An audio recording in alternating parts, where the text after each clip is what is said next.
Assalamualaikum. Selamat siang, Pak. Assalamualaikum. Waalaikumsalam. Suara saya tidak kedengaran. Waalaikumsalam. Tes. Harus saya kedengaran, Pak? Kedengaran?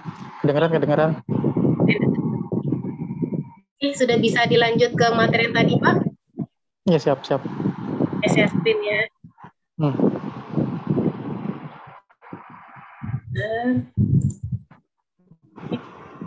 Tadi materi sampai nomor 12 ya, Pak ya? Iya, 12. Ini dia terkait dengan prinsip. Jadi prinsip itu adalah keterkaitan dari beberapa konsep. Jadi kalau misalnya suatu pernyataan yang memuat hubungan antara dua konsep atau lebih itu dinamakan dengan prinsip. Jadi kalau ada dua konsep atau lebih. Kemudian yang nomor 13, seorang siswa dinyatakan telah mampu memahami suatu prinsip. Jika ia, jadi siswa itu dikatakan telah menguasai prinsip matematika jika ingat rumus penyesuaian, memahami beberapa konsep yang digunakan serta lambang atau notasinya, dapat menggunakan rumus yang bersesuaian pada situasi yang tepat. Berdasarkan contoh berikut, manakah yang merupakan prinsip dalam pembelajaran matematika? Nah, di sini yang contohnya kita lihat menuliskan notasi panjang dan lebar dari persegi panjang. Kalau hanya menuliskan notasi, berarti mereka tahu fakta, tapi belum ke prinsip. Menuliskan ukuran sisi-sisi persegi panjang. Kalau menuliskan ukuran sisi-sisi persegi panjang, mereka tahunya fakta berdasarkan gambarnya atau berdasarkan yang diketahui dari soal. Kemudian kalau mengukur sisi-sisi persegi panjang, kalau hanya mengukur sisi, dia juga hanya bisa tahu fakta atau konsepnya. Oh, kalau mengukur sisi ini dari titiknya sudut ini sampai titik sudut ini. Kalau mengaitkan ukuran sisi-sisi persegi panjang dengan luas daerah persegi panjang, berarti dia sudah masuk ke prinsip. Jadi dia sudah tahu konsep dari ukuran sisi tersebut seperti apa, dia udah tahu konsep luas daerah seperti apa. Dia tahu, oh luas daerah itu bisa didapat dari sisi panjang persegi panjang dan sisi lebar persegi panjang tersebut. Kalau menghafal nggak masuk ke dalam prinsip, jadi maksudnya ke fakta. Berarti jawabannya adalah D. Nah, jadi ketika kita sudah masuk prinsip, jadi sebenarnya anak-anak itu sudah menguasai fakta, sudah menguasai konsep. Karena prinsip di sini adalah keterkaitan antar konsep. Konsep juga kita butuh yang namanya fakta. Orang anak agak susah memahami konsep kalau dia tidak tahu simbol-simbol atau notasi dari matematika itu sendiri. Jadi secara berurutan fakta, konsep, prinsip. Berarti nomor 13 itu D. 14 kemampuan untuk menggunakan prosedur atau langkah-langkah. Nah, kalau kita sudah menggunakan prosedur atau langkah saat menyelesaikan soal, ini namanya keterampilan. Bukan prosedurnya, kalau prosedur kan tahapan penyelesaian, tapi mampu untuk menggunakan tahapan tersebut, mampu untuk menggunakan langkah, itu masuk ke keterampilan. Ini termasuk yang dari Gaflo tadi. Kemudian ada keterangan nih, diberikan prosedur penyelesaian soal pecahan. Menurut Pak Anggit, jawabannya yang mana, Pak? Nomor 15 ya? Iya. 15E. 15E 15. Kita lihat iya. Dari 3, 2, 1. Nah, kalau misalnya pertamanya benar nih Pak, berarti kan kita nyamakan penyebut dulu ya. Jadi kalau misalnya bisa dicoret nggak ya? Pakai anotet dulu deh saya. Kalau misalnya saya buat ada persamaan setengah ditambah sepertiga. Nah, kalau setengah tambah sepertiga kan berarti yang pertama kita nyamakan penyebut ya Pak ya.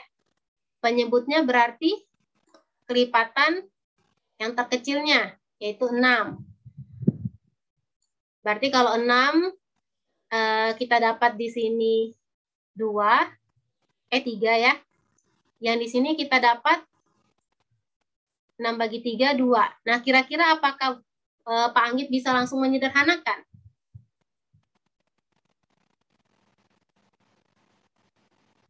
Halo, ada suaranya hilang. Sebentar. Apa Pak Anggit masih di Zoom?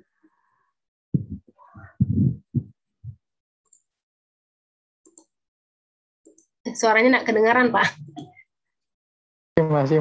Ya, oke.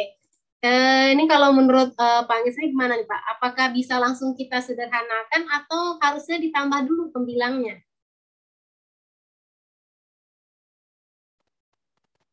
Jadi Kebetulan, disederhanakan lagi kayak. nah, kebetulan nih kan karena saya buat soalnya bukan yang ada penyederhanaan ya. Jadi karena soal ini langsung sederhana, sebenarnya langkah seharusnya itu adalah kita tambahkan dulu pembilangnya. Jadi setelah kita samakan penyebut, udah penyebutnya sama-sama 6, kita jumlahkan dulu pembilangnya.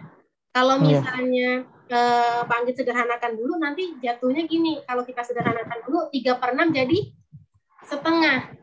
2/6 kita sederhanakan jadi 1/3. Balik lagi ke atas. Oh iya, benar. Ya, jadi balik lagi ke soal kan. Tapi kalau kita tambah dulu penyebutnya, pembilangnya, kita tambah dulu di atas ini, dapatnya 5/6. Karena ini udah paling sederhana sih. Ini udah paling sederhana. Kalau misalnya soalnya kita dapat contohnya 10/15 hasil dari penambahan pembilang, otomatis kita sederhanakan jadi 2/3. Gitu, Pak. Jadi langkahnya perlu hati-hati. Kita samakan penyebut dulu, baru kita tambah pembilang, habis itu sederhanakan. Karena kalau kita sederhanakan di langkah yang kedua, balik lagi ke soal yang awal. Saya hapus, berarti jawaban yang nomor 15 ini adalah yang D. Yang D. Oke, kemudian lanjut nomor 16. Ini agak panjang Pak, yang mungkin tadi bacanya agak lama kan ya. Jadi ini sengaja saya tuliskan biar tahu nih maksudnya dari teori Gagne apa. Jadi Gagne itu selain memberikan tentang fakta, prinsip, konsep, dan keterampilan, fakta, konsep, prinsip, keterampilan di pembelajaran juga menjelaskan kalau perlu adanya hierarki. Hierarki belajar ini menurut Gagne adalah urutan yang apa sih yang harus dipelajari siswa terlebih dahulu nih biar materi yang nanti dipelajari ini bisa dikuasai dengan mudah. Apa sih? Apa dulu ya materi prasyaratnya apa ya? Jadi kalau bahasanya kita waktu kita kuliah sama waktu kuliah di PAUD PGSD ya Pak ya kuliahnya berarti ya? Iya, PGSD. Nah, waktu kuliah di PGSD kan ada materi beberapa mata kuliah yang jadi materi prasyarat ya. Nggak boleh ngambil mata kuliah A sebelum ambil mata kuliah B. Karena mata kuliah B materi prasyarat. Nah, itu yang mengikuti dari teori Gagne ini. Nah, di sini hierarkinya yang dia minta adalah meletakkan tujuan dari yang diharapkan itu, tujuan dari pembelajaran itu paling atas. Jadi, saya ingin mereka nanti terampil di kelipatan persekutuan terkecil. Berarti tulisan KPK-nya itu yang paling atas. Ini kita lihat di pilihan. Nah, ternyata di pilihan A, KPK-nya di atas, kelipatan persekutuan, kelipatan perkalian. Jadi sebenarnya alurnya dari bawah ke atas, tapi posisi hierarki menurut Gagne ini, tujuan yang akhir yang mau kita capai ada di atasnya. Jadi cara membaca, pandangannya si Gagne ini, kalau kita ingin belajar KPK, anak itu harus tahu dulu kelipatan persekutuan. Makanya perlu pemahaman kelipatan persekutuan baru bisa ke KPK. Sebelum kelipatan persekutuan mereka harus tahu apa? Oh, mereka harus tahu kelipatan. Nah, agar tahu kelipatan mereka harus tahu apa? Oh, mereka harus tahu perkalian dan pembagian. Jadi perkalian pembagian setelah mereka sudah paham baru bisa naik ke atas kelipatan. Ketika mereka sudah bisa tahu kelipatan, mereka bisa kita bawa ke kelipatan persekutuan. Ketika mereka sudah bisa kelipatan persekutuan, kita baru jelaskan kelipatan persekutuan terkecil. Jadi di sini masuk dalam teori Gagne. Kita lihat pilihan lain kenapa salah. Ini jawabannya A. Kalau pilihan yang kok nggak bisa dibesarin dia. Sebentar. Kalau yang ini salahnya karena kelipatannya di tengah. Harusnya kelipatan persekutuan itu syarat awalnya adalah kelipatan. Dan lain-lainnya itu bukan jawaban. Pak ya, berarti ini bisa dipahami kalau misalnya siapa tahu. Ada nggak Pak keluar kemarin soal Gagne teori belajar?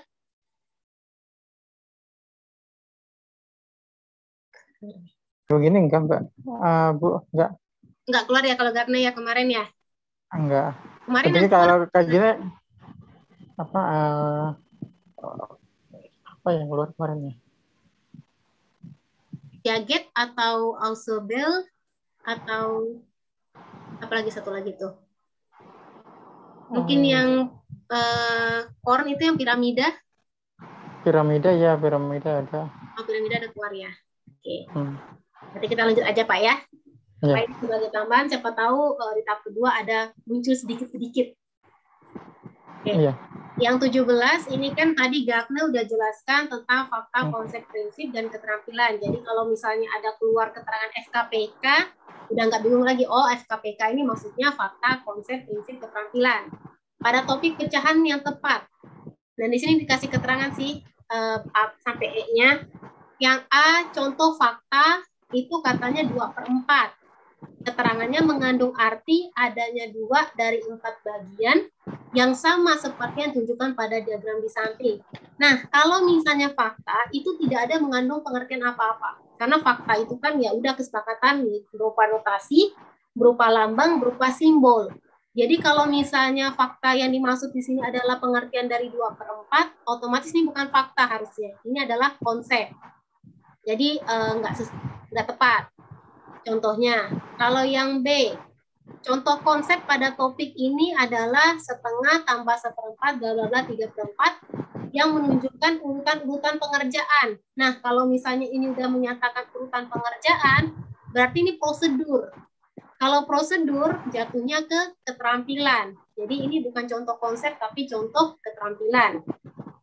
Kemudian yang ketiga, contoh keterampilan adalah notasi atau lambang 2/4, tidak tepat.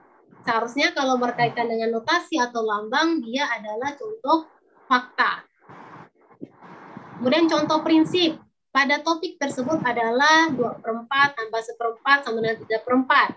Mengandung arti adanya 2 dari 4 bagian yang sama digabung dengan 1 dari 4 bagian yang sama.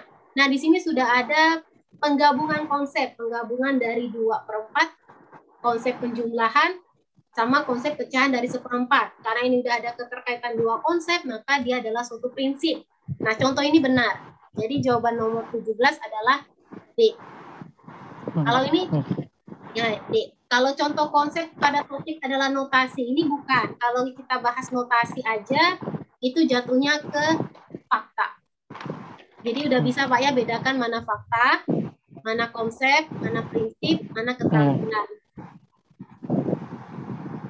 Sekarang 18, ini yang sesuai dengan teori Gagner, kita cek satu-satu. Fakta harus terkait dengan kesepakatan, benar, karena fakta yang harus terkait dengan kesepakatan. Konsep harus berkait dengan pengertian, benar. Prinsip harus berkait dengan rumus atau teorema, benar. Prinsip tidak ada kaitannya dengan konsep, salah. Nomor 4 tidak tepat. Skill harus terkait dengan prosedur, betul. Hierarki belajar perlu memperhatikan materi prasyarat, benar. Tujuan pembelajaran yang ingin dicapai pada hierarki belajar berada di bawah, tidak tepat. Karena harusnya tujuan pembelajaran itu letaknya di atas. Berarti yang benar adalah 1, 2, 3, 5, 6 yang D. 18 ini B. Nah, ini 19. Kalau Piaget juga nggak ada keluar ya Pak ya? Piaget enggak. Nggak ada ya. Jadi Piaget merupakan salah satu tokoh teori belajar kognitif. Jadi kita udah mulai masuk ke teori kognitif. Tadi sampai teori tingkah laku udah selesai. Hanya 2 itu, Thorndike sama Gagner yang saya munculkan. Sekarang yang ke teori belajar kognitif. Ada Piaget, ada Ausubel, ada Brunner yang saya bahas, sama Dalle. Dalle itu yang segitiga-segitiga. Nah, menurut Piaget ada 3 aspek pada perkembangan kognitif. Jadi yang 3 aspek itu masuk ke struktur, isi, dan fungsi. Jadi struktur misalnya ketika guru menjelaskan kepada siswa, siswa tuh memperhatikan dulu ini materi apa ya. Nah, isi dari kognitif itu di otaknya itu dia sudah berpikir, ini gimana ya, saya bisa nggak ya kira-kira ngerjakannya, saya akan semangat nggak ya. Nah, fungsi kognitif itu seperti kayak misalnya dia sudah mulai mengembangkan dari apa yang disampaikan oleh guru. Jadi ada teori di situ dari awal dia mendapatkan informasi, sampai dia mengolah informasi, sampai akhirnya nanti dia bisa terampil menggunakan informasi tersebut. Kemudian di Piaget itu membaginya menjadi beberapa tahap. Jadi ada tahap untuk umur 0 sampai 2 tahun itu masuk sensori motor, 2 sampai 7 praoperasional, 7 sampai 11 masuk operasional konkret, 11 plus itu masuk operasional formal. Nah, jadi kemarin itu saya lihat ada di FR teori belajar cara mengajar bilangan cacah untuk anak SD sesuai teori Piaget. Nah, itu saya ada lihat tuh FR-nya seperti itu. Berarti kalau misalnya anak SD mulainya sekarang dari kelas 7 ya Pak ya. Berarti dia masuk ke operasional konkret. Operasional konkret itu seperti apa? Nah, kita lihat nih contoh di soal. Ini saya udah berikan contoh ini. Yang pertama, jika anak diberikan tali yang pada awalnya kita bentangkan dari dua sisi yang berbeda. Kemudian tali itu digenggam dan diletakkan di atas meja. Jadi misalnya saya sama anak SD, anak di kelas main nih, tali pegang-pegangan. Terus ada anak kecil nih, saya bilang nih talinya tadi ya saya pegang ya sama kakak, bisa gitu kan. Terus tali ini terus saya letak di atas meja. Nah, si anak itu akan berpikir, kalau anak yang umurnya masih di tahap praoperasional, antara 2 sampai 7 tahun, mereka itu masih berpikir talinya berbeda. Tapi ini secara umum ya, mungkin ada anak-anak khusus tertentu yang udah tingkatnya tidak sesuai dengan teori Piaget, mereka udah tahu itu talinya beda. Tapi kalau dari teori Piaget menganggap anak di antara umur 2 sampai 7 itu di praoperasional mereka masih belum bisa membedakan kalau tali itu sebenarnya sama aja. Dikiranya itu beda. Nah, ini masuk ke tahap praoperasional. Benarnya bahasanya praoperasional, oke. Kemudian yang kedua, anak mulai mampu menggunakan variabel. Ini udah masuk ke tahap operasional formal. Dia sudah bisa menggunakan bahasa matematika secara formal, bisa mengganti dari pernyataan ke kalimat matematika, itu udah masuk ke anak umur 11 ke atas, anak SMP sampai ke seterusnya. Atau kelas 5 SD, 6 SD udah bisa. Kemudian, ketika seorang anak menirukan suara suatu benda, maka hal itu menandakan bahwa yang maksud adalah benda tersebut. Nah, ini anak umur 0 sampai 2 tahun, yaitu masih masuk sensori ya bahasanya. Sensori motor. Jadi dia butuh memperagakan sesuatu untuk mengungkapkan apa yang diinginkannya. Nah, itu jadi masuk ke tahap perkembangan kognitif untuk anak umur 0 sampai 2 tahun. Kemudian untuk anak yang operasional konkret, dia itu bisa tahu konsep kekekalan luas, di mana luas suatu daerah akan kekal jika daerah tersebut dibagi menjadi beberapa bagian. Jadi untuk anak SD udah bisa kita ajarkan konsep luas, yang mana konsep luas itu misalnya kita menggunakan kubus, ataupun misalnya kita bisa konkretnya dulu, konkretnya itu kita ambil misalnya ya kardus, terus di kardus itu kita masukin tuh balok sampai satu kardus itu penuh. Nah, atau kita misalnya cuma mau luas, jadi persiapkan kayak petak-petak gitu, kita susun kubus-kubus. Nah, kita bilang ketika kubus ini kita ubah-ubah bentuknya, kubus kecil-kecil, dia tetap sama aja luasnya dengan luas bukan kubus ya, luas persegi itu atau luas meja. Jadi memang bisa digunakan. Kalau misalnya di sekolah untuk mengajarkan kubus ternyata untuk mengajarkan luas ternyata tidak ada alat peraga kubus-kubus, kita gunakan aja kertas. Kan biasa kalau meja anak sekolah itu kan bentuknya persegi panjang. Nah, itu kita bisa minta mereka siapkan kertas disusun di atas itu. Nah, dari kertas-kertas itu mereka tahu, oh ternyata ini nanti dinamakan satuan luas. Mengapa kalau misalnya mereka mencari luas yang tidak ada sentimeternya, bahasanya pakai satuan luas. Nah, itu kita bisa jelaskan langsung dengan benda konkret. Ini yang dimaksud dengan teori belajar Piaget. Jadi teori belajar Piaget, kalau nanti mungkin soal P3K keluar, yang diingat adalah, ada 4 tahapan. Dari sensori motor, praoperasional, operasional konkret, sama operasional formal. Karena ini materi TGS, materi untuk SD, berarti masuknya ke operasional konkret, di mana mereka udah bisa diberikan suatu konsep, tapi perlu dari hal yang konkret dulu. Berarti nomor 20 itu jawabannya adalah yang pertama praoperasional, kemudian operasional formal, sensori motor, operasional konkret. Itu jawabannya yang C untuk nomor 20. Kemudian 21. Nah, sekarang kita masuk ke Ausubel. Ausubel ini dia menitik beratkan pada bagaimana seseorang memperoleh pengetahuan. Menurut Ausubel terdapat 2 jenis belajar. Jadi dia tuh melihat ada anak yang belajar berdasarkan hafalan, ada anak yang belajar berdasarkan pembelajaran bermakna. Berarti belajar hafalan dan belajar bermakna menurut Ausubel ini. Kemudian ini ada contohnya, saya perbesar aja. Jadi ada dialog antara seorang anak sama ayah, di mana ayah anak ini mungkin habis dari rumah temannya, terus temannya bilang, 2 tambah 2 itu 4 ya. Nah, terekam nih di otak si Nani, 2 tambah 2, 4. Dikomunikasikannya dengan ayahnya, ya tadi Nani bilang, teman Nani bilang 2 tambah 2, 4. Oh iya, ya. Terus ayahnya menanyakan, kalau 1 tambah 1 berapa? Nah, si Nani bilang, nggak tahu. Soalnya temannya nggak ada ngasih tahu kalau 1 tambah 1, 1 tambah 2 berapa katanya. Nggak tahu, karena kata si Nani, temannya belum kasih tahu 1 tambah 2. Nah, artinya Nani ini sebenarnya nggak tahu itu 2 tambah 2 itu dapatnya dari mana. Dia cuma tahu, 2 tambah 2, kata si ini 4. Ya udah, taunya 4 aja. 1 tambah 2 nggak tahu, kan belum dikasih tahu. Nah, artinya si Nani itu masih belajar dengan hafalan. Inilah salah satu kekurangan belajar hafalan. Ketika kita mengubah soalnya, jadi anak itu langsung stuck. Apa ya? Gimana ya jawabnya ya? Saya ingatnya yang diajar guru cuma ini. Nah, karena mereka tidak ada makna yang terekam di otak mereka mengapa dapatnya seperti itu. Makanya masih metode hafalan. Jadi nomor 22, Nani termasuk belajar hafalan. Nomor 23, manakah bilangan yang paling mudah dan paling sulit? Nah, saya ingin nanya ke Pak Anggit nih. Pak Anggit tadi jawab ini, kira-kira jawabannya apa, Pak? Nomor 23. C. 23 itu yang mana paling mudah, Pak? Antara 2 dengan 3. Saya jawabannya yang C. Bapak jawabannya C. Ada alasannya nggak, Pak? Kenapa jawabannya C gitu?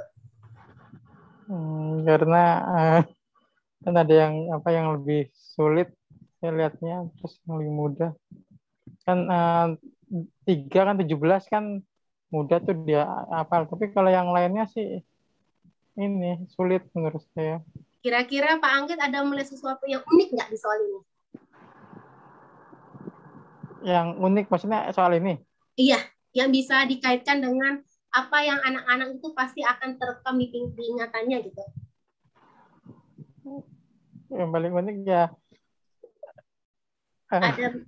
Ada melihat nggak, Pak? Kalau misalnya nggak ada, saya kasih clue nih, Pak. Hari kemerdekaan Indonesia, Pak. Oh iya, benar-benar 17 Agustus. Iya kan? 1945 ya, benar. Jadi yang paling mudah diingat anak yang mana nih, Pak? Yang 3 sama ini ya. Yang 3 sama yang 3 sama 1 ya. Kalau urutan paling mudah 3, yang paling sedang itu ada 2, Pak. Karena kalau 2 itu kebalikannya. 1, 7, 17, 0, 8. Berarti kan saya nggak kelihatan yang ngasih anotasinya, sorry. Sebentar. Mau ngasih anotes malah keluar. Ini kan 1, 17, 0, 8 Agustus, 1, 9, 4, 5. Jadi sama aja. Kalau yang nomor 2 itu sebenarnya hanya kebalikannya. Gitu. Jadi menurut urutan kemungkinan besar mereka akan paling ingat nomor 3. Paling ingat nomor 3. Iya. Nomor 2 yang keduanya ketika mereka oh iya ternyata ini cuma kebalikan aja gitu. Oh ya udah. Iya benar. Udah nih saya ingatnya gitu kan. Terus yang nomor 1 susah, kecuali nomor 1 mungkin Bapak bisa kaitkan dengan anak-anak diminta mengkaitkan dengan angka kesukaannya, atau dengan nama nomor rumahnya, atau dengan nama tanggal lahir saudara-saudaranya gitu Pak. Jadi memang di Ausubel ini menginginkan pembelajaran di kelas itu ada kita kaitkan dengan sesuatu yang bermakna bagi mereka. Ada sesuatu yang wow gitu, misalnya entah pembelajaran kalau misalnya minta mereka menjelaskan pengalaman-pengalaman mereka sehari-hari, kita kaitkan dengan matematika itu bisa saja. Selain pertama kita bisa mengaitkan bermakna, komunikasi kita dengan siswa itu jadi lebih terbuka. Jadi siswa bisa, oh ya Pak, ini. Mungkin di kelas kalau anak SD lebih cerewet kayaknya Pak ya. Maksudnya lebih ceriwis nggak gitu? Suka cerita, suka ngajak curhat. Kalau anak SD gitu nggak Pak? Kadang-kadang sih iya, ada yang ini. Kadang-kadang juga mereka nyari-nyari perhatian ke gurunya kadang-kadang. Biasa mereka kadang, karena saya pernah ngajar SD waktu itu, ya, matematika Inggris, mereka bilang gini, jadi mereka menceritakan ini pesta ulang tahunnya. Jadi kadang, Iya. oh iya, anak kalau misalnya kita sering menggunakan belajar bermakna, mungkin bisa dikaitkan itu, oh ya pesta ulang tahun. Terus di situ kuenya bentuknya seperti apa. Jadi mereka bisa pelan-pelan belajar bangun ruang, walaupun belum masuk materi nggak apa-apa, sekadar kayak kelas info lah. Iya. Akan diingat ya Pak. Jadi itu teori Osborn. Berarti jawabannya harusnya yang 3 dan 1 ya Pak ya. Yang paling 3, iya. paling sulit. Ya, siap. Sekarang yang 24. 24 ini, kalau teori Piaget itu kan tergantung dengan perkembangan kognitif. Tapi kalau Brunner itu penyajian proses pembelajaran.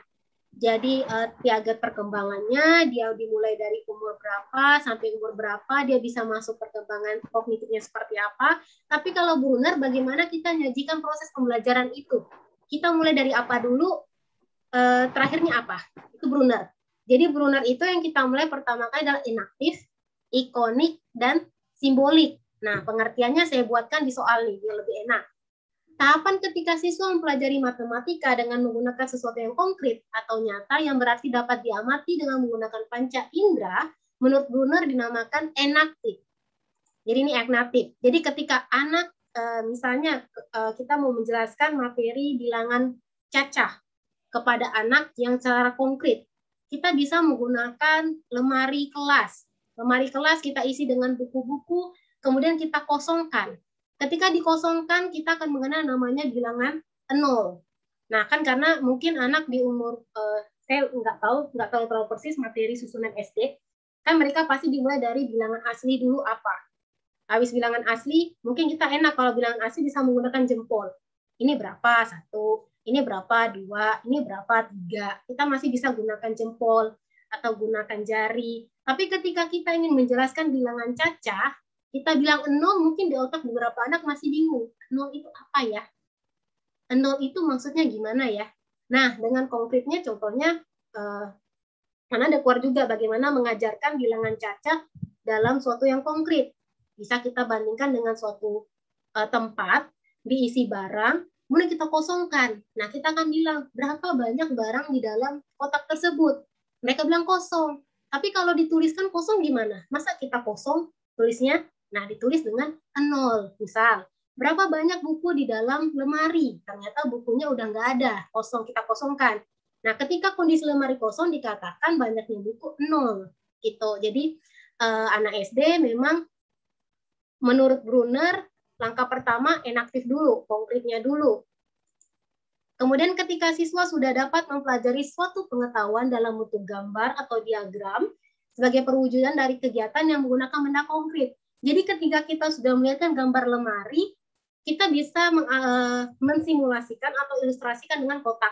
Atau kita buat kayak gambar persegi, terus kita kasih kayak ada kelereng-kelereng. Nah, ini ada kelereng. Kelerengnya diambil, tempat persegi panjangnya jadi kosong. Jadi nggak ada isi kelereng. Berarti berapa banyak kelereng di dalam persegi tersebut? 0.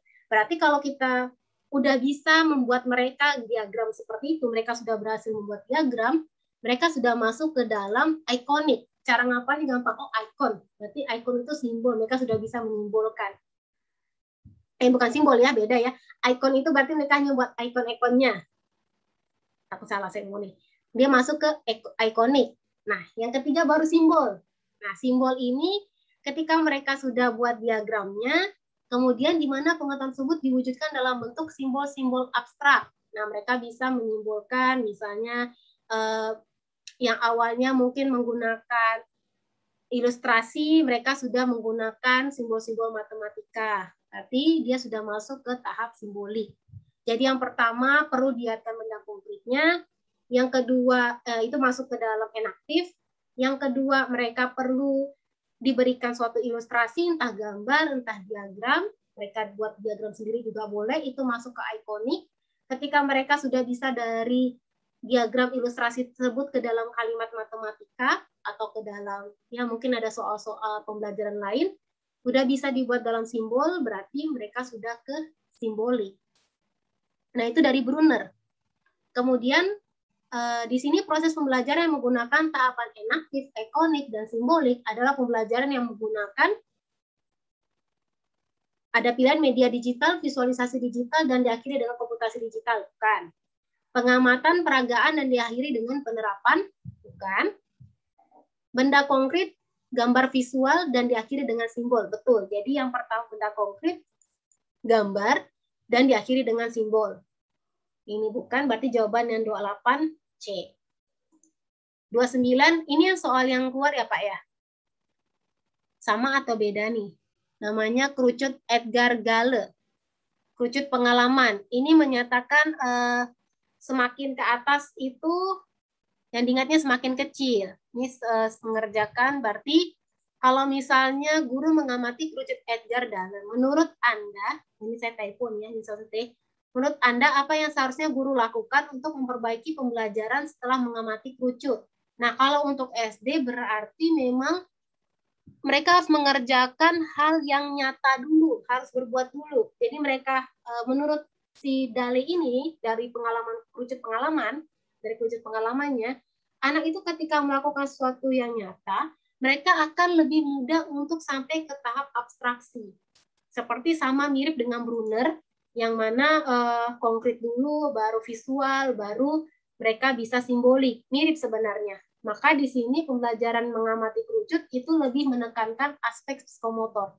Aspek psikomotor berarti mereka ada pergerakan, mereka ada langsung bertindak, sehingga ada indera-indera yang berperan langsung, indera pendengaran, indera perabaan mungkin. Jadi itu lebih terekam. Kemudian 30, kerucut Edgar Dale merupakan upaya awal untuk memberikan alasan atau dasar tentang ketertarikan antara, jadi ini ketertarikan antara teori belajar dan komunikasi audiovisual. Jadi bagaimana dari teori-teori belajar tersebut mereka bisa mengkomunikasikannya. Ini sampai nomor 30. Ada pertanyaan nggak Pak?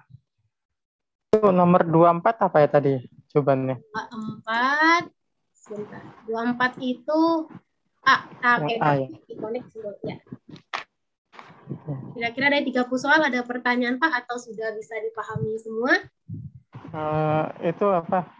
Nilainya lumayan 1, 2, 3, 4, 5, 6, 7, 8, 9, 10, 11, 11 yang benar. 11 nggak apa-apa Pak, berarti kan sudah hampir setengahnya. Hampir setengahnya. Karena kan juga belum dijelaskan oleh, maksudnya belum dapat penjelasan ini kan Pak, tapi udah dapat 11 itu udah lumayan. Iya, alhamdulillah. Jadi intinya memang untuk SD, kalau saya lihat dari teori belajar yang sudah kita bahas ya, dari tingkah laku sampai ke kognitif, memang anak SD lebih ke konkret ya Pak ya? Iya. Ya, jadi kayaknya saya kalau yang terbiasa ngajar SMP, pas masuk ke SD, langsung harus memikirkan saya harus bawa apa ya ke sekolah, saya harus bawa apa ke sekolah. Nah, iya. Nggak biasa gitu ya. Ya, kita sekarang masuk ke hitungan. Jadi hitungan ini udah ke teknis yang untuk gurunya, bukan tentang siswa lagi. Iya. Saya lanjut nggak apa-apa nih Pak ya? Langsung ya. Oke, siap. Lanjut. Jadi ini sebenarnya ada beberapa yang sudah saya buat, 30 soal. Semoga hampir mengcover. Karena yang lainnya, coba kita lihat dulu ya. Sebentar. Oh ya, ini aja. Karena yang lainnya itu seperti, nanti saya akan sharing ke Bapak buku yang bagaimana mengajarkan, kalau Bapak kan secara praktiknya pasti tahu nih Pak Anggit nih, oh kalau ngajar ini seperti ini, tapi teorinya seperti apa nanti saya akan share bukunya biar jadi ada bahan bacaan. Nah itu panjang, jadi saya lihatkan sekilas. Ini sekarang tentang diagram, jadi ada yang bilang keluar diagram tabel. Menurut Pak Anggit nih kira-kira jawabannya apa nih? Ada diagram garis, setiap bulannya selama tahun 2020.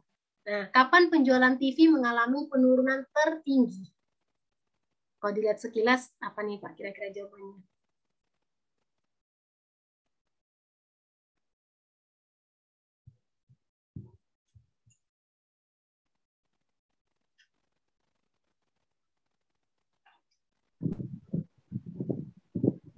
Januari sama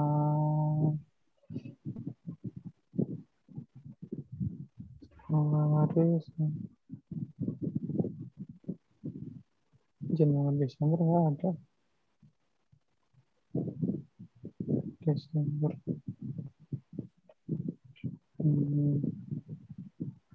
Januari, Februari, Desember nggak ada sih, adanya Januari, Februari. Kalau yang Februari, Maret ya nggak sampai satu kotak ya Pak ya.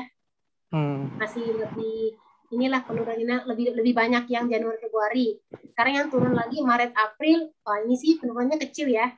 Kecil. Berarti sekarang, Januari, Februari kali ya, C ya? Kalau Juni, Juli Pak gimana? Juni.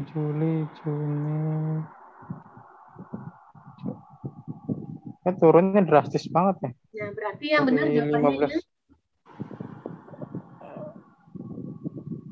Yang ini kali ya, yang C benar nggak C, Januari, Februari? Kalau Januari, Februari kita cek penurunannya hanya 5. Ya kan Pak ya? 20 ke 15. Kalau yang ini kira-kira ini sekitar 18 mungkin ya? Atau 16 gitu. Anggaplah ini 17, terus yang Julinya itu 10. Berarti penurunannya 7. Kurang 7. Berarti mana yang paling banyak penurunannya Pak? Yang Juni dengan Juli. Juni-Juli ya, oh iya. Ya, karena turunnya lebih banyak 7 poin. Iya. Jadi memang ini mudah tapi perlu teliti. Iya benar. Perlu teliti satu-satu. Oh mana yang turun nih, yang turun semuanya. Oh berarti ternyata yang Juni-Juli lebih. Ini berarti hati-hati Pak ya, karena Bapak bisa ngeliatnya cuman kurang teliti. Nah sekarang yang ini, kalau tabel. Kalau tabel, misalnya di bawah-bawahnya susah lihat, ini kan kayak saya pakai board. Kita lihat aja dulu yang paling menonjol, yaitu modus. Kelasnya kita lihat, modusnya yang paling besar yang mana? 64 ya Pak ya? Ya 64. Paling banyak 64. Jadi kita lihat, oh kelas 5 ini 64. Kita lihat di diagram tabel. Diagram batang. Yang nomor 5-nya, kelas 5 itu paling besar. Yang A, kelas 5-nya ternyata kalah dengan kelas 4. Enggak Pak ya? Karena seharusnya kelas 5 jadi modus. Kelas 5 paling kecil. Enggak mungkin. Kelas 5 enggak yang terbesar. Nah, yang D, kelas 5 yang terbesar. Jadi kalau misalnya kita kerjakan soal P3K, usahakan buat yang gampangnya Pak. Takutnya kalau kita coba soal 1 nih, oh kelas 1 30, cari 1 30, 250, kalau ada 1 30, 2 50-nya sama, waktunya pasti akan banyak habis ya. Tapi kalau kita lihat yang paling menonjol misalnya, oh kelas 5, yang paling besar nih kelas 5, berarti diagram batang yang paling besar harusnya kelas 5. Ya udah, berarti jawabannya adalah yang D. Yang D. Itu teknis sih, makanya saya sarankan sering latihan soal, jadi kita sudah tahu celah pada saat jawab soal, oh kalau celah ini soalnya kayak gini. Soal kayak gini, celahnya kayak gini. Itu bisa hemat waktu. Kemudian untuk rata-rata. Nah, ini kelas SD bawah. Udah masuk nggak Pak ngajar rata-rata? Ini belum ya. Nggak tahu nih, karena SD sekarang tingkat kesulitannya lebih sulit rasa saya mengajarnya. Mungkin ada, tapi masih semester 1 kali ya. Oh, masih belum. Semester 1. Maksudnya yang kelas 1, iya, kelas semester 2. Kelas 1 SD sekarang ini materi matematikanya apa, Pak? Bapak sekarang ngajar 1, 2, atau 3? Kelas 3 sih. Itu materi yang sekarang lagi dipelajarin materi apa, Pak? Materi itu apa? Jam, terus yang apa? KM, terus yang turun naik gitu kan, yang bisa ditambahin nolnya. Oh. Iya. Berarti melihat jam dengan jam analog ya? Iya. Berarti memang bisa dibilang untuk statistikanya ini masuk ke kelas 4, 5, atau 6 ya? Iya. Tapi Bapak Anggit masih ingat gimana rumus mencari rata-ratanya? Udah lama banget waktu itu. Udah menguap ya Pak ya? Jadi materi kuliah sudah udah. Iya, udah nggak dilatih lagi, jadi ya gitulah. Ya wajar Pak. Saya juga mengalami kalau ngajar SMA, terus saya ngajar SMA kelas 10 sama kelas 11, kelas 12 saya udah nggak ingat lagi materinya. Jadi memang kita fokus dengan materi yang kita pelajari, kita bahas di kelas. Jadi buat materi-materi lain tuh kayak ya udahlah, ternyata masih dipakai Pak ya. Kita bahas aja ini kalau misalnya rata-rata, intinya kita tambahkan semua nilai. Jadi ini kan ada nilai 6, kita tambah 8, tambah lagi dengan nilai 8, tambah lagi dengan 10, tambah 6, tambah 4. Nah, dibagi.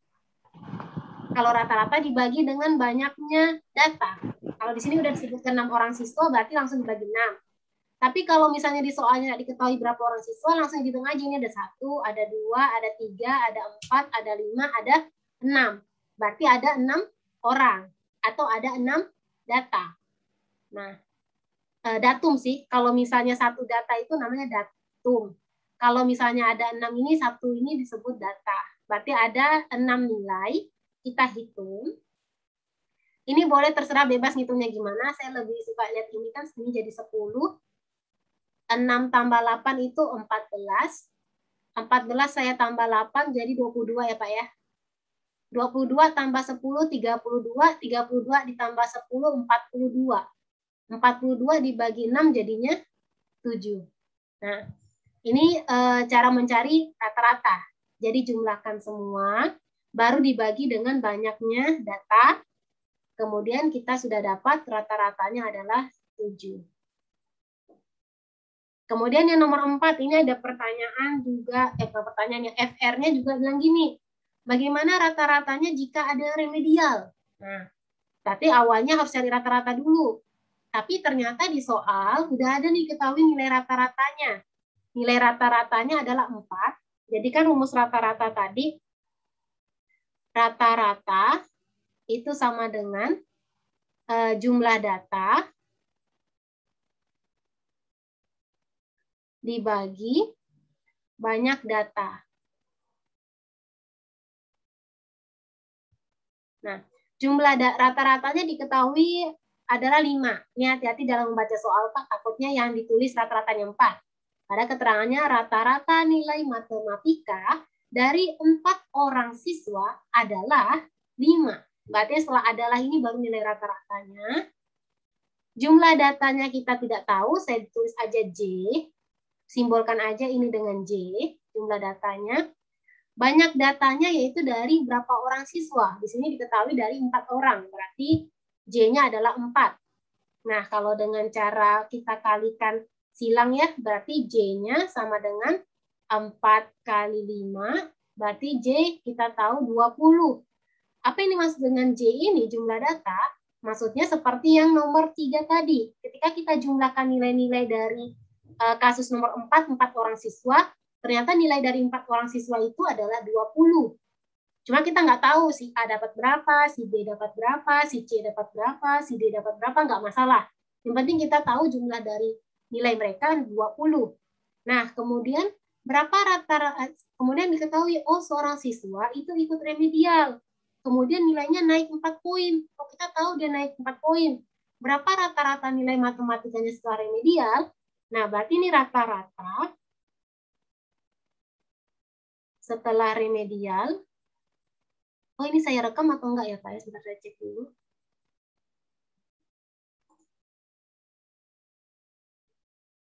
Kalau misalnya direkam, berarti ada rekamannya. Kalau enggak, mungkin nanti Bapak bisa foto atau di screenshot ya, Pak, ya. Takutnya saya enggak merekam nih rata-rata setelah remedi. Rata-rata setelah remedi, misalnya saya tulis dengan, sama dengan ya, rata-rata setelah remedi itu adalah nilai J ditambah 4. Kenapa saya tambah 4? Karena dia ada penambahan 4 poin.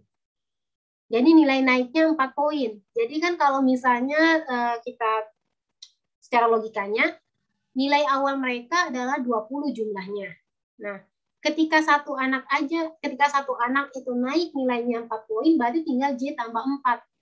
Tapi pembaginya itu tetap 4, karena siswanya tetap 4 orang.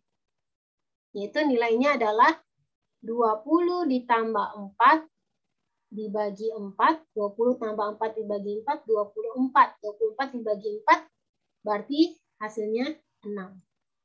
Sampai nomor 40, Pak Anggit ada pertanyaan?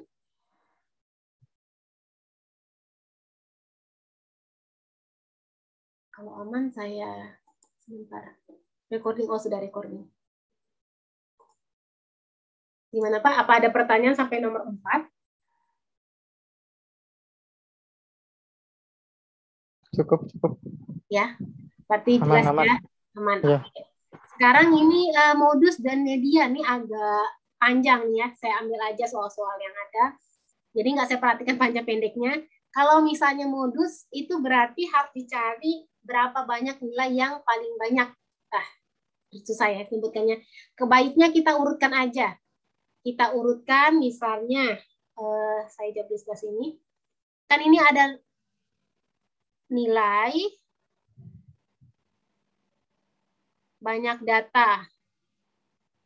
Maksudnya berapa banyak nilai tersebut. Oke. Nilai 3, itu kita hitung ada berapa. Di sini ada 1, ada 2, ada 3. Ada 3. Kalau saya ada salah hitung, boleh diinformasikan ya Pak ya. 4 ada 1, 2, 3. Di sini nggak ada. 4, ada 4. Sekarang 5. Data yang 5 ada berapa banyak? 1, 2, 3, 4, 5, 6, 7, 8. Ada 8. Kemudian 6. 6 itu ada 1, 2, 3, 4, 5, 6. Ada 6. Kemudian 7. Kurang nih. 7 ada 1, 2, 3, 4, 5, 6, 7, 8, 9, 10. Ada 10. Kemudian terakhir 8 yang paling besar. 1, 2, 3, 4, 5, 6, 7, 8, 9. Nah, di sini keterangan modus. Modus itu bukan nilai paling besar, tapi nilai yang paling banyak keluar. Jadi kita bisa lihat yang paling banyak keluar di sini adalah 7 ya. Karena banyak data nilai 7 itu ada 10, berarti modusnya yang 7. Ini modus. Ini modusnya. Tapi saya cek dulu Pak, takut salah. Ini kan totalnya ada 1, 2, 3, 4, 5, 6, 7, 8, 9, 10. Ada 40 data. Ada 40 nilai. Saya hitung dulu nih. 3 tambah 4, 7. 7 tambah 8, 15. 15 tambah 6, 21. 21 tambah 10, 31. 31 tambah 40. Nah, berarti udah benar. Udah benar, berarti saya bisa pastikan, oke, modusnya adalah 7. Median. Median itu nilai tengah. Berarti kan kita punya banyak data tadi 40. 40 itu adalah bilangan genap. Karena dia bilangan genap, berarti dia itu kita bagi 2 dulu datanya. 40 bagi 2 itu adalah 20. Nah, kalau dia bilang genap, dia itu data ke 20. Misalnya saya kasih ilustrasi, berarti data tengahnya itu data ke 20. Tapi kalau bilang genap, misalnya gini Pak, saya punya nilai 4. Ada 4 nilai. 1, 2, 3, 4 nih 4 nilainya. Banyaknya data 4. Ada 4. Ya kayak tadi 40. Ini banyak data ada 4. 4 itu bilangan genap. Nah, median itu berada di tengah ini harusnya. Berarti data kedua, median, itu data kedua ditambah data ketiga dibagi 2. Berarti data kedua dengan data ketiga, 2 tambah 3. Data kedua ini ada 2. Data ketiga adalah 3. Atau misalnya saya ganti biar terlihat gimana modelnya. 4, 5, 6, 7. Oke. Ada 4 data juga. Data keduanya 5. Data ketiganya 6. Berarti di sini harusnya 5 tambah 6 bagi 2. 11 bagi 2, 5,5. Nah, berarti median dari data 4, 5, 6, 7 ini adalah 5,5. Ini kita kaitkan untuk kalau datanya ada 20. Kalau datanya 20, 40 bagi 2, berarti data ke median yang untuk soal nomor 5 itu data ke 20 ditambah data ke 21 dibagi 2. Data ke 20 bisa kita lihat dari jumlahkan ini. Kita lihat kalau jadi kalau mencari median itu harus diurutkan dulu dari yang kecil sampai yang ke besar. Kita urutkan. Setelah kita urutkan, baru kita cari mediannya. Makanya tadi ini saya 4, 5, 6, 7 karena memang urutannya dari kecil ke besar. Jadi 3, 4, 5, 6, 7, 8 juga udah dari kecil ke besar nih. Saya lihat kalau data ke-1, data ke-2, data ke-3 masih nilai 3. Kalau misalnya dijabarkan dia gini, 3, 3, 3, baru setelah 3 ada 4-nya 4 kali, 4, 4, 4, baru 5 sampai 8 kali dan seterusnya. Jadi bisa saya bilang data ke-4 nilainya 4. Jadi kita hitung. 3 tambah 4 di sini sudah 7. 7 tambah 8 ini semua sudah 15. Nah, berarti data ke-20 dan 21 antara ini. 15 tambah 6 udah 21. Nah, berarti data ke-21 itu adalah 6. Data ke-20 otomatis 6 juga. Karena ke-21 itu udah ujung di sini. Jadi kalau misalnya ini 5, sampai saya tulis manual biar nggak bingung Pak ya, 5, 1, 2, 3, 4, 5, 6, 7, 8. Terus yang 6-nya ada 6 kali. 1, 2, 3, 4, 5, 6. Kita hitung. 1, 2, 3, 4, 5, 6, 7, 8, 9, 10, 11, 12, 13, 14, 15, 16, 17, 18, 19, 20. Benar. Data ke-20 di sini, data ke-21 yang ini. Kenapa saya bisa langsung tahu dari tabel tadi? Karena setelah saya tambah 15 tambah 6, 21. Berarti plek terakhirnya itu, terakhir nilai 6 ini, yang 6 yang terakhir itu di data ke-21. Ini X21. Kalau dalam matematikanya, ini X20. Berarti mediannya itu 6 tambah 6 dibagi 2, jadinya 12 bagi 2, 6. Berarti jawabannya adalah yang A.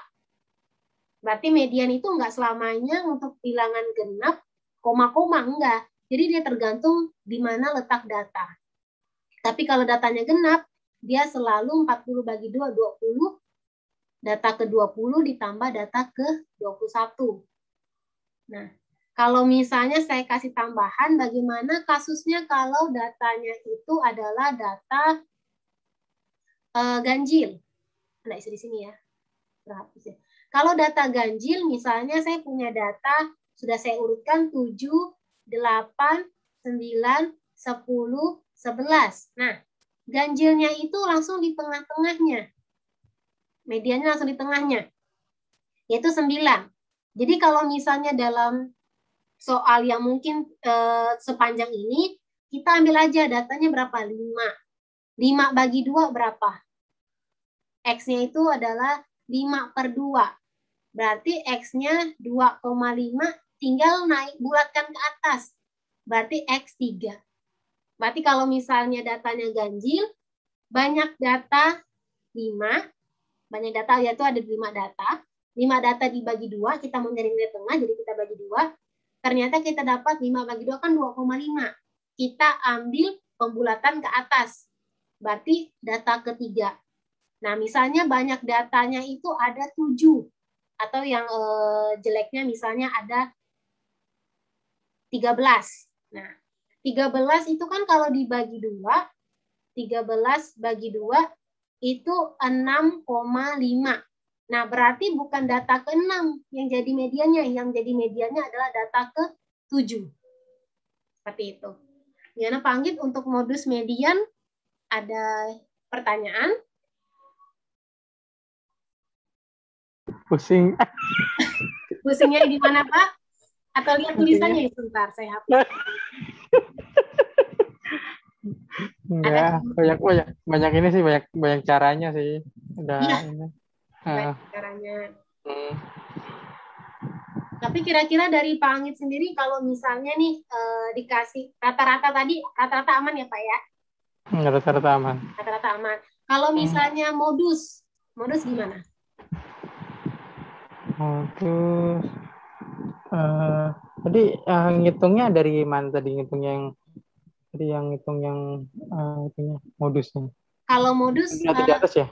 iya, kalau modus hanya dilihat dari banyaknya data yang muncul. Siapa yang paling banyak? 3 kah, 4 kah, 5 kah, 6, 7, atau 8? Yang sering keluar. Iya. Nah, ternyata 7 ada 10 kali. Berarti modusnya adalah 7. Gimana Pak? Aman? Aman. Oke. Kalau misalnya median? Atau median di tengah-tengah ya, median ya? Ya, median yang tengah. Coba yang paling simpel, Bapak coba cari median yang saya kasih garis Pak. Yang cuman ini, yang paling atas. 7, 8, 5, 4, 7, 4, 5, 5, 3, 5. Mediannya berapa Pak? Satu data di atas itu.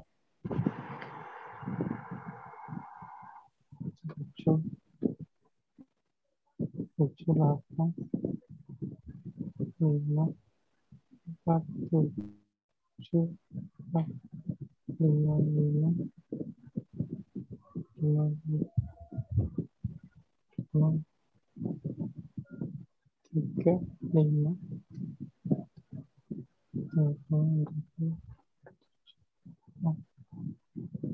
5.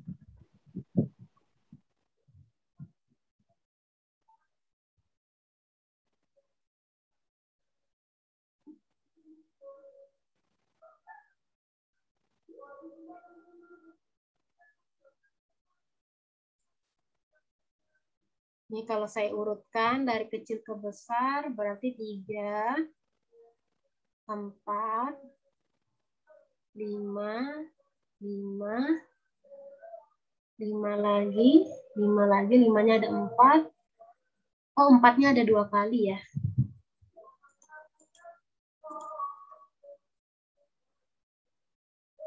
3, 4, 4, 5, 5, 5, 5, 7, 7, 8. Cek dulu. 1, 2, 3, 4, 5, 6, 7, 8. Oke. Berapa Pak jadinya mediannya?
Gimana Pak Anggit, ada kendala dalam mencari jawabannya? Atau ditambah dulu baru dibagi ya? Tambah itu bagi kalau cari rata-rata. Oh, itu cari rata-rata. Ya, Keren. rata-rata itu min. Kalau median nilai tengah. Oh, ini nilai tengahnya. Iya.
Lima sama 7,8 kali ya?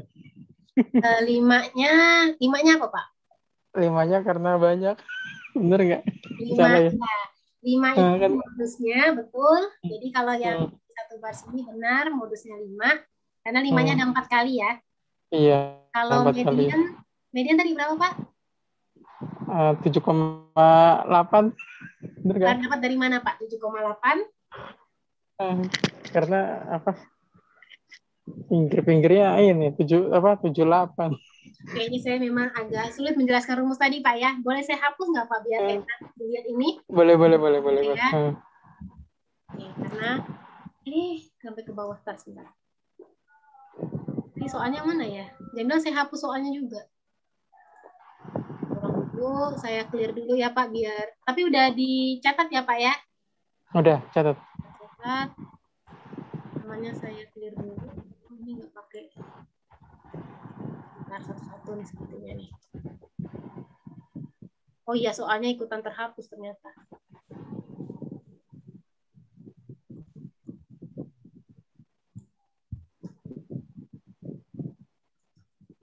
Semoga soal bawahnya nggak terhapus. Sebentar. Ini nggak pakai annotate, pakai tulisan langsung jadinya. Oke, jadi sebenarnya nyari median itu ada cara yang waktu saya diajar waktu SD, saya lupa ya. Waktu SD itu ada dijelaskan. Jadi coret-coret aja sih Pak. Misalnya kita punya tadi data nih Pak ya, 3, 4, 4, 5, 5, 5, 5, 7, 7, 8 ya. Ini kita yang sama-sama ujung dengan ujung coret dulu.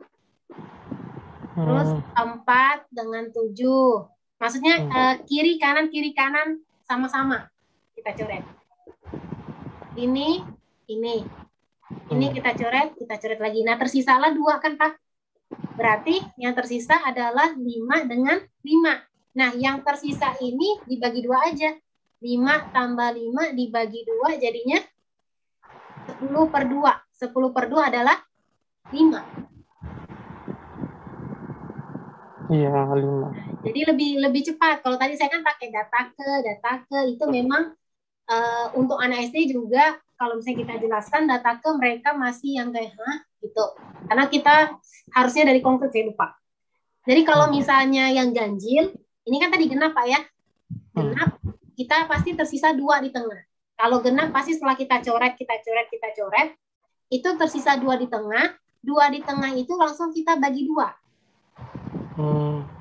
Jadi kalau misalnya saya ambil lagi data sembarang, tapi harus diurutkan dulu. Jadi kalau mau nyari median, urutkan sama modus, diurutkan dari yang kecil sampai yang terbesar. Jadi kalau saya punya data 7, 9, 11, 13, 15. Nah, ini kan sudah saya urutkan. Dia jumlahnya genap ya Pak. 1, 2, 3, 4, 5, 6. Caranya sama, kita coret kiri, kanan. Tersisa 9 dengan 11. Nah, 9, 11 ini ditambah. 9 tambah 11 dibagi 2. Berarti 9 tambah 11 itu adalah 20. 20 bagi 2 adalah 10. Jadi nilainya, nilai mediannya, median atau nilai tengah, median itu nilai tengah, itu sama dengan 10. Lebih gampang lah ya daripada pakai rumus tadi. Rumus tadi agak sulit memang.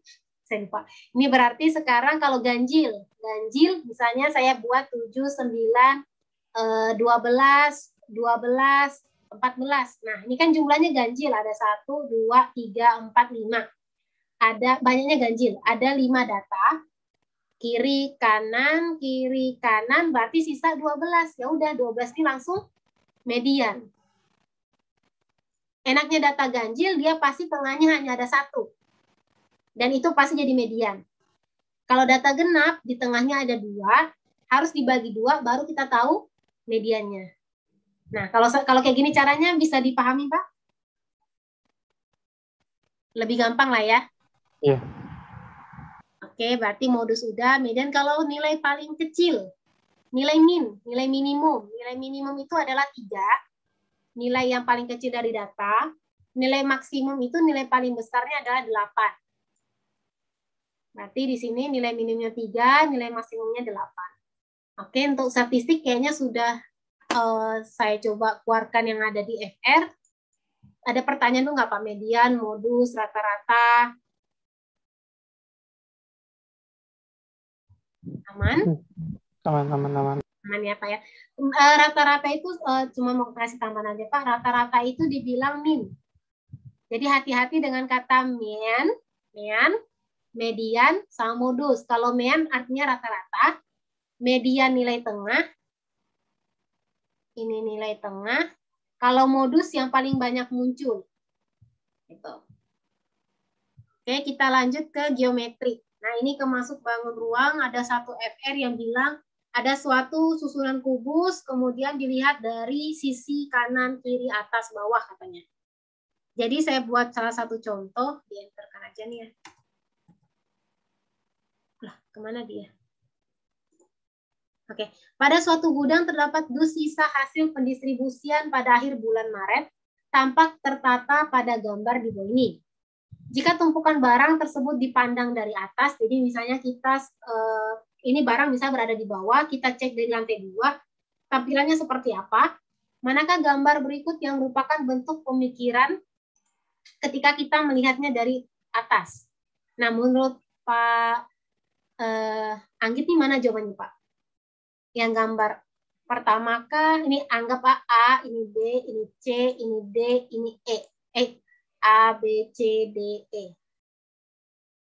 Ini A, ini B, ini C, ini D, ini E. Kalau misalnya Pak Anggit lihat kubus itu dari atas misalnya, kira-kira tampilannya seperti apa?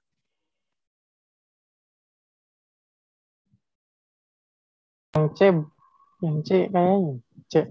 Kalau yang C itu kira-kira Pak Anggit lihat dari mana? C juga bisa, tapi sudut pandangnya beda nih kalau yang C.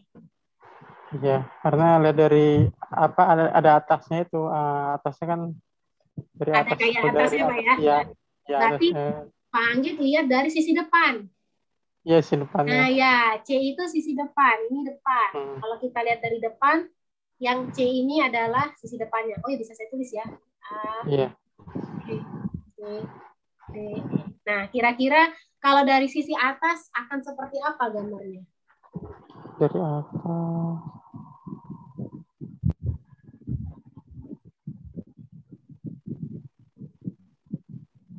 Kemarin ada soal ini nggak Pak waktu di ada soal ini, ada mirip atau beda dikit? kayaknya mirip ya. Ini memang kalau bisa nanti sering-sering ke toko bangunan, lihat dari atas gimana, kalau disusun-susun atau main-mainan punya mainan yang ada di rumah, punya anak. Dicoba kalau lihat dari atas gimana, lihat dari samping gimana, lihat dari depan gimana, boleh tuh Pak.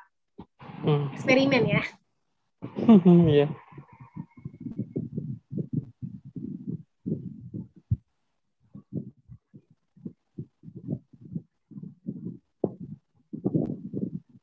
Kira-kira kalau misalnya Pak Anggit bayangkan kalau misalnya berada jauh nih di atas misalnya, melihat ke bawah, itu kira-kira kelihatan nggak kalau misalnya bangunan itu tinggi besarnya gitu?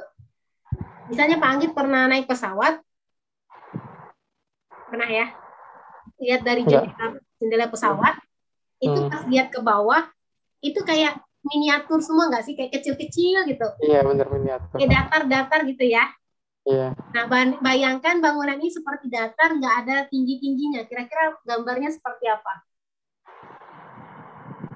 Kayaknya yang A ya. Nah, betul. Jadi ketika kita, betul Pak, betul. Nah, jadi ini tampak dari atas. Nah, jadi kalau misalnya kita lihat dari atas, itu ya datar aja nggak ada yang nonjol-nonjol sama sekali. Kalau dari depan, kita masih bisa lihat, oh dia ada yang tingginya. Nah, kalau dari samping ini, kalau saya lihat sih sebenarnya harusnya bukan yang ini ya. Kalau misalnya kita gambar, ini kalau dari samping hanya ada 1, terus ada 3. Kalau saya lihat dari samping kanan ya, lihat dari samping kanan, ada seperti ini. Nah, kalau saya lihat dari samping kanan cuman ini nih. Iya, berarti yang ya. Berarti ya. Iya, kalau misalnya bukan E Pak, kalau posisinya saya berputar. Oh iya, berputar. Ya, kalau E saya putar. Tapi kalau misalnya ini kayaknya sebenarnya kayak ke B, tapi B ini agak kurang tepat aja sih. Harusnya tuh di sini ada 3. Ini kan seharusnya cuma 1 ya.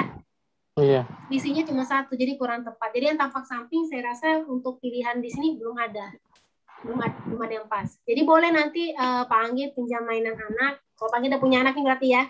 Punya mainan anak. Ada kubus-kubus. Coba aja disusun-susun itu kubus-kubusnya, ataupun punya buku-buku yang kayak buku persegi panjang boleh juga. Susun kira-kira dari atas gimana, dari depan, samping kanan, samping kiri boleh. Daripada kita cobanya bingung pas tes, mending bingung pas belajar. Benar nggak Pak Anggit? Iya, benar. Oke. Jadi ini tampak depan samping udah. Jaring-jaring. Kalau jaring-jaring, saya lupa juga nih, SD udah belajar jaring-jaring pas berapa ya? 1, 2, belum ya? Ini udah pernah dibahas nggak Pak di kelas bawah? Kelas tinggi kali ya kayaknya. Kelas tinggi ya. Oke, berarti kalau ini mungkin sekitar kelas 5 kali ya, karena ini kan udah tahap visualisasi mereka udah dari konkret, mereka udah harus bisa bayangkan nih. Nah, menurut Pak Anggit nih kalau jaring-jaring balok yang A bisa nggak Pak? Balok bisa kayaknya, balok yang A itu ya. Ya, yang A bisa. Kalau yang B pasti nggak bisa ya, karena jawabannya pasti 1. Iya, benar. Jawabannya hanya A. Kalau B nggak bisa, C ini kalau misalnya Pak Anggit punya kertas karton kan sekilas ya, sekilas C itu kayak bisa. Iya. Tapi pada saat kita coba nih pakai karton, misalnya kita buat jalan atau pakai kertas, ternyata dia tuh akan ada yang sulit untuk diputar nih. Biasanya ketika kita berhasil bengkokkan yang kanan nih, yang kanan ini kita berhasil bengkokkan, ternyata yang di atas, jadi yang ini berhasil kita lekuk, yang di atas tak bisa dilekuk. Dia bukan lekuk ke bawah, dia lekuknya ke antara ke kiri atau ke kanan kalau nggak salah kalau dicoba ini. Boleh nanti Pak Anggit coba ya. Iya. Kalau nomor 8, jaring-jaring prisma. Ini prisma segitiga nih. Saya nggak tahu waktu kemarin keluarnya jaring-jaring apa Pak? Atau nggak ada yang keluar jaring-jaring? Jaring-jaring saya lupa kayaknya deh. Mungkin udah kebanyakan ya. Nah ini jaring-jaring apa Pak kira-kira? Maksudnya yang A bisa nggak jadi prisma segitiga? Nggak bisa kan ya yang A. Hah? Ya kayaknya nggak bisa yang A ya. Bisa, karena ya betul. Karena kalau misalnya yang A nanti ini dia kayak mau bentuk balok. Bisa jadi sisi segitiganya. Kalau yang B?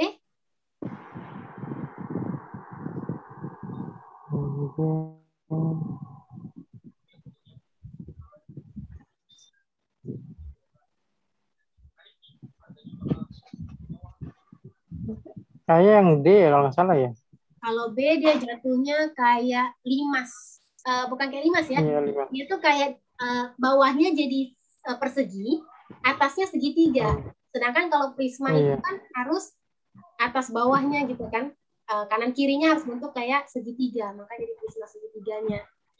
Yang B kurang pas. Kalau yang C Pak? C kayaknya enggak, yang D kayaknya deh kalau nggak salah. Jadi jawabannya D. Jadi kalau misalnya D, dia akan pas sisi, misalnya kalau kita tegakkan alas segitiga, atas segitiga juga. Kalau yang B itu mirip-mirip kayak bisa, tapi pada saat kita coba ternyata bawahnya jadi segi 4, atasnya jadi segi 3. Jadi kayak rumah. Ini jadi kayak bangunan rumah. Iya, kayak rumah. Ya. Oke, sekarang yang nomor 9, balok. Ini pasti juga kalau volume, saya rasa ini dari kelas 6. Kayaknya ini kelas 6 nih, kalau volume. Kelas 6 atau kelas 5 ya? Soalnya saya sekarang kalau misalnya materi SD itu kadang udah lebih sulit Pak. Kalau saya ngajar bimbel SD, kayak udah ngajar bimbel SMP. Nggak tahu ini kenapa tingkatnya makin sulit. Oke, berarti sekarang kalau ada soal 9 perbandingan seperti ini mungkin bisa beda ya Pak ya caranya untuk mengajar anak SD. Karena saya sekarang posisinya adalah ketika Pak Anggit menjawabnya untuk menjawab soal. Bukan Pak Anggit menjawabnya untuk mengajarkan SD, bukan. Jadi ini memang ketika kita terburu dengan waktu, kita diberikan perbandingan panjang, banding lebar, banding tinggi itu sama dengan 5:4:3. Nah, kalau saya selalu seperti ini. Panjang itu sebenarnya berasal dari suatu nilai 5x. Lebar itu dari suatu nilai 4x. Tingginya 3x. Dimana kalau misalnya x-nya dihilangkan, maka kemarin jadi 5:4:3. Itu untuk mempermudah. Maka ketika kita ingin mencari volume itu kan panjang kali lebar kali tinggi. Volumenya diketahui, saya kasih space dulu nih biar dia ke bawah. Volumenya diketahui 1620, panjangnya 5x. Aduh, ini kalinya, kalau kali boleh saya ganti dengan kurung ya, berarti 5x dikali 4X dikali 3X. Nah, 1620, 5 kali 4, 20. 20 kali 3 berarti 60. X-nya pangkat 3. Kemudian kita bagi 1620, kita bagi dengan 60, itu nilai dari X pangkat 3. Berarti X pangkat 3-nya 1620 bagi 60. Kita coba 1620 dibagi 60. Ini kan 16, nggak bisa, berarti 3 angka ini dicoba dengan 2. 2 kali 6, 120. Berarti 42 dibagi 6, 7. Oke, berarti 27. Ini turun. Pas ya. Berarti X pangkat 3, 27. Nah, akar pangkat 3 dari 27 adalah 27 itu sama dengan 3 kali 3 kali 3. Berarti X-nya sama dengan 3. Nah, ketika kita sudah dapat nilai X-nya 3, kita bisa dapat nih ukuran balok. Maka panjangnya itu jadi 5 kali 3, 15. Lebarnya jadi 4 kali 3, 12. Tingginya jadi 3 kali 3, 9. Nah, ini adalah ukurannya. Berarti panjang 15 cm, lebar 12 cm, tinggi 9 cm. Kira-kira ada pertanyaan Pak Anggit untuk nomor 9?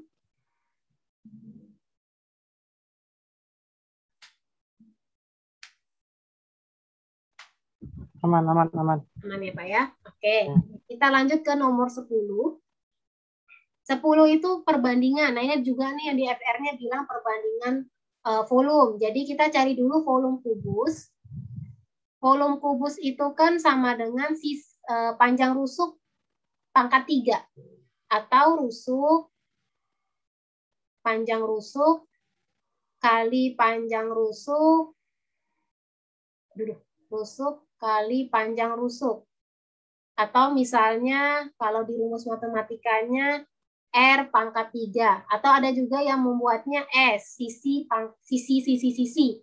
Berarti kita cukup kalikan 5 kali 5 kali 5, yaitu 125 cm kubik. Nah, kemudian volume balok. Volume balok itu 7. Volume balok ini kan ukurannya. Kalau ukuran berarti ini panjang, ini lebar, ini tinggi. Ya udah, berarti volume balok kan panjang kali lebar kali tinggi. Jadinya 7 kali 5 kali 4. Nah, 7 kali 5 kali 4, 20. 20 kali 7, 140. Atau 7 kali 5, 35. 35 kali 4, 140 cm kubik. Nah, yang A kita udah dapat volumenya. Sekarang yang B perbandingan. Kalau perbandingan kan sebenarnya volume kubus langsung per volume balok aja. Berapa pernya? Nah, kalau misalnya kita masukin 125 per 140, ini kan sama aja kita capek kerjanya. Hitung lagi, sederhanakan lagi. Tapi kita kan bisa dapat, tadi sudah diketahui rusuknya. Kecuali kalau di soal tidak diketahui rusuknya, kita harus sederhanakan. Oh, 125 dengan 140 bisa dibagi 5 misalnya. Tapi kalau udah diketahui, langsung aja tulis. Tadi kita punya awalnya 5 kali 5 kali 5, sedangkan yang balok 7 kali 5 kali 4. Nah, ini bisa kita coret yang sama. Ada lagi yang bisa dicoret? Nggak ada ya. 5 nggak bisa coret dengan 7, 5 nggak bisa coret dengan 4. Berarti langsung 25 per 28. Jadi perbandingan volume keduanya adalah 25 dibanding 28. Hati-hati dengan pilihan. Kalau pilihan gandanya minta seperti ini, volume balok dibanding volume kubus. Misalnya yang diminta itu yang pertamanya balok, berarti tulisan kita adalah 28 banding 25. Oke. Ini udah nomor terakhir nih Pak, nomor 10. Kira-kira ada pertanyaan? aman. Aman ya Pak ya. Sama terakhir paling saya ingin tanya nih Pak, kan saya udah lihat tuh soalnya bagaimana mengajarkan keliling lingkaran kepada anak SD, keluar nggak Pak soal-soal seperti itu? Bagaimana mengajarkan operasi kepada anak SD misalnya? Kayaknya keluar dikit ya.